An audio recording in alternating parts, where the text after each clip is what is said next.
Hey y'all, so I've officially been in Cabarete for a little over 24 hours now, and wow, what a ride. If you're thinking about traveling alone somewhere new, buckle up for the ride because I'm about to spill all the tea.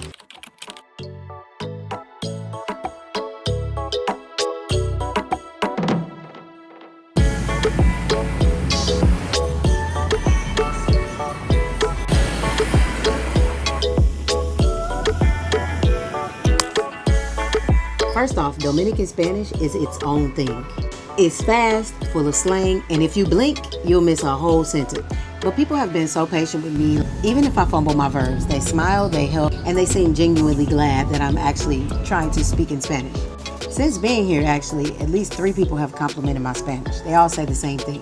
Habla sin acento, which means you speak without an accent. ¿Cómo aprendiste? Or they ask me, how did I learn Spanish?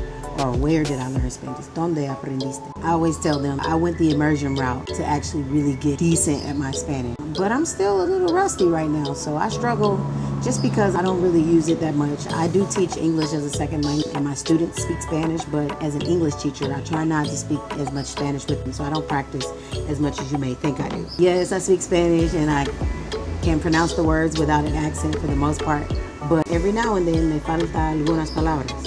I can remember some words, so I will throw in English here and there to make my sentence make sense to me, and hopefully whoever I'm talking to can understand what I'm saying. Overall, I must not be doing too bad since I've gotten those compliments. Okay, y'all, true story. I still don't have this conversion down. It's giving the math is not mathing. But it's probably me. It's because the number is not quite an even number to convert in your head. So yes, I have to use my phone. But then sometimes I just decide, hey, I'm just gonna trust myself. I got it now. I don't. Let me tell you how I know. So I went to the supermarket. I bought a few things. I really was just kind of going for the experience as well. I just wanted to go. Okay. I saw this salt and pepper shaker. I didn't buy it because it was cute. I bought it because I needed a salt and pepper shaker. This item was listed as an on sale item, like it looked like it was on sale. So it was meant to cost me about $3 to $4, which was maybe 150 pesos. Wait till I tell y'all how much I paid for this thing. I don't even really want to talk about this. I don't want to tell you guys, but that's what I'm here for. I made a mistake so that you don't have to do the same thing. So let's talk about it. I'm gonna go get my receipt for this. Okay, y'all, here's my receipt. I paid 537 pesos for this. It's a large salt and pepper shaker. Look, compared to my hand, it's big. It has salt and pepper mixed in together. Sal y 3 pimientos, or pimientas. 3 pimientas, okay? I paid 537 pesos for that's like $9.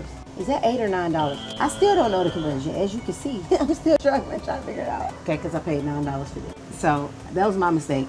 It's a grinder, you know, it's fancy. Typically, a lot of Latin American countries have their spices not in a bottle, but in a like little bag. So yeah, I guess I paid $9 for that bottle, the grinder, because salt and pepper just doesn't cost that much. I didn't see any salt and pepper in the little baggies though, because I would have just got that. But it wasn't that I didn't read the price. Here's the thing, I knew what the price was. They actually had this listed as an on sale item, but when I went to check out, I did not notice that I was charged for the full price and not the discounted rate. When I'm in the grocery store, I normally add up my total before I even get to the checkout line. And I didn't do that when I got to this grocery store. I was just kind of exploring. And when she told me my total, the number didn't automatically translate to me as some really large astronomical number based on the things that I had. She said, oh, 1,100 pesos. In my mind, I still didn't like quickly know how much that was. There's that. That's what happened to me.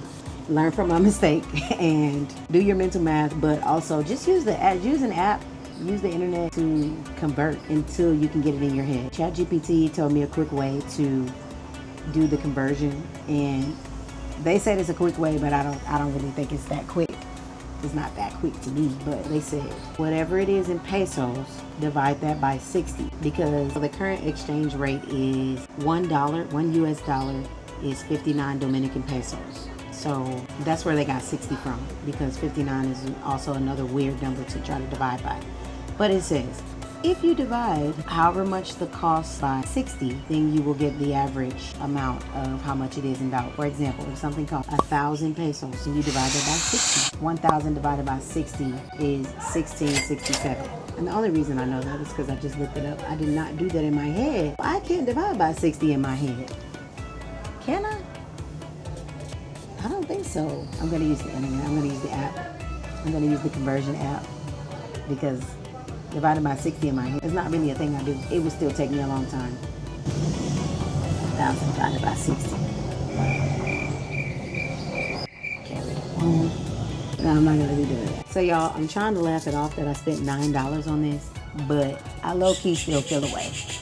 But if somebody gets to learn, it's okay. But let this be a lesson to you. Learn the conversion before you go shopping and try to figure out a quick way to do the math. I just didn't want to keep taking my phone out in the store like that. So I already had this camera like sitting on the thing, and I don't want to have too many things out. Está bien. Make sure you know the conversion before you get to shopping in all the stores. Everything else was super cheap though, so my bill still wasn't that much. Honestly, being solo in another country is a weird mix of emotions. One minute I'm pumped and taking in every sight and sound, and the next I'm like, dang, I wish I had somebody here to share this with. But here's the thing, you get used to your own company fast. So later I found this beachfront restaurant among all the beachfront restaurants along Cabarete Beach. And I just sat there. No Wi-Fi, no rush, just people watching and ocean breathing. That moment, it reminded me that being solo doesn't have to mean being lonely. It means you get to move at your own pace.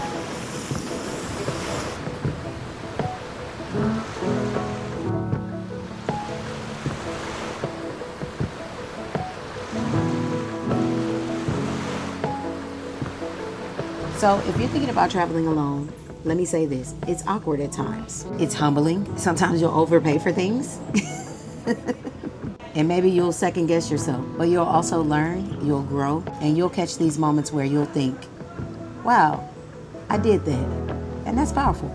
If you're nervous about traveling alone, here's my quick advice. Don't be afraid to be a little awkward. Embrace the solo vibes. You'll meet yourself and maybe some new friends along the way, especially here because when you're sitting alone at a restaurant or sitting alone on the beach, somebody is sure to come and talk to you every single time. All of my sit-alone times on the beach, someone has come.